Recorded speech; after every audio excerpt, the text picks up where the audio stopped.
Hello, welcome to Copenhagen Fashion Week's Digital Edition live Q&A. My name is Erin Fitzpatrik. I work at WhoWhatWear. I'm the senior news editor. I'm coming at you live from LA. And right now I'm going to be joined by the founder and creative director of Lovechild 1979. Hello, how are you?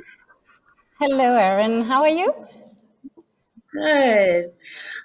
So my first question is, how would you describe your new collection and how is it an evolution from last season?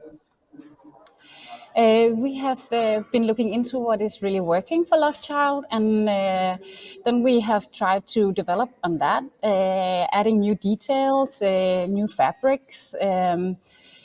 It's really important for us during these Corona times where you're not able to see the collections that the customers know what they can expect.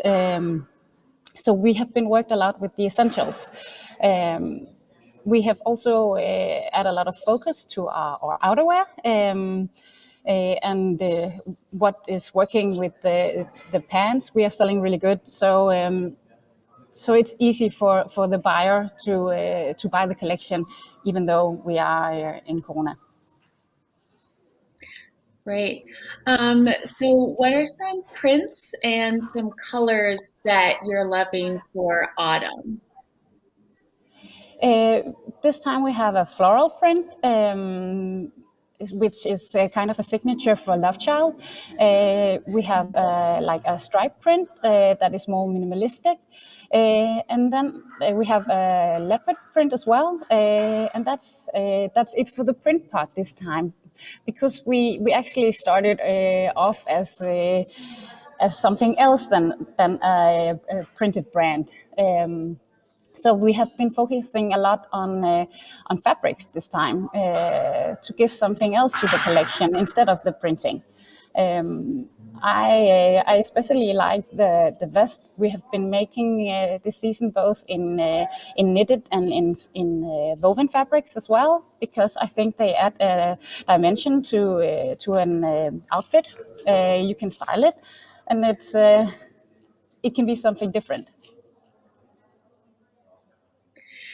So if you had to choose one item from the new collection, which one do you think will be the most popular with your consumers? I actually think it will be a little knitted vest, both in terms of the price of it and also because it's so easy to style as a layering, and it's easy to wear whether you are like 15 or you're 70. Yeah, and also depending on what style you have.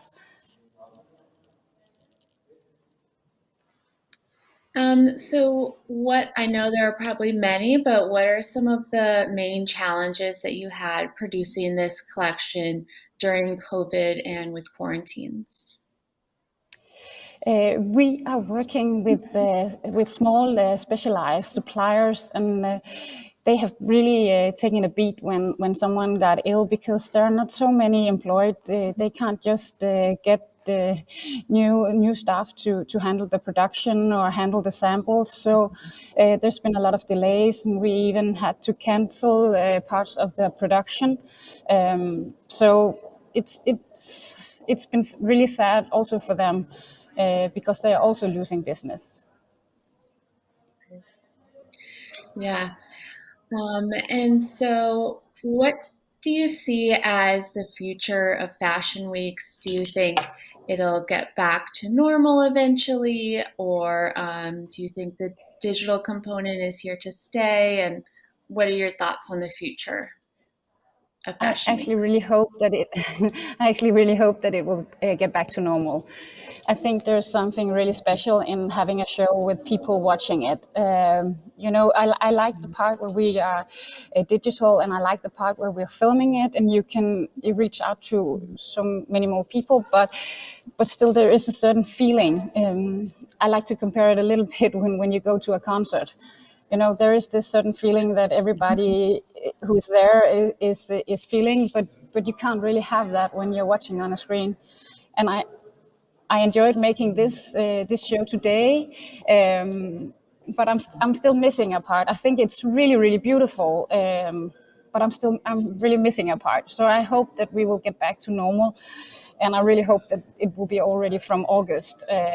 But I also want to add this other dimension, which is the filming, because you can see the details, and I think that again, both the press and also the wholesaler, it's much more workable if you have both.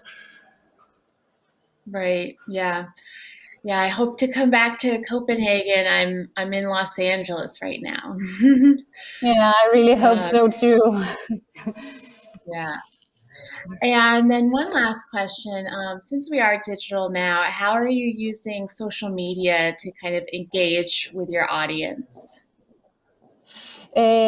We have a lot of focus on social media at this point. We recently took on a PR team, so because this was one of the things I wasn't that good at myself, so definitely I can see a change, and also we are reaching more people, and more people are getting to know the brand. And that's important. So definitely social media are here to stay, even though I'm not that familiar with it. All right, well, that's all the questions I have for you. Thank you so much, and thank you everyone else for tuning in to Copenhagen Fashion Week Digital Edition, and have a great day. Thank you. Thank you so much, Congrats. Erin. Thank you. Bye.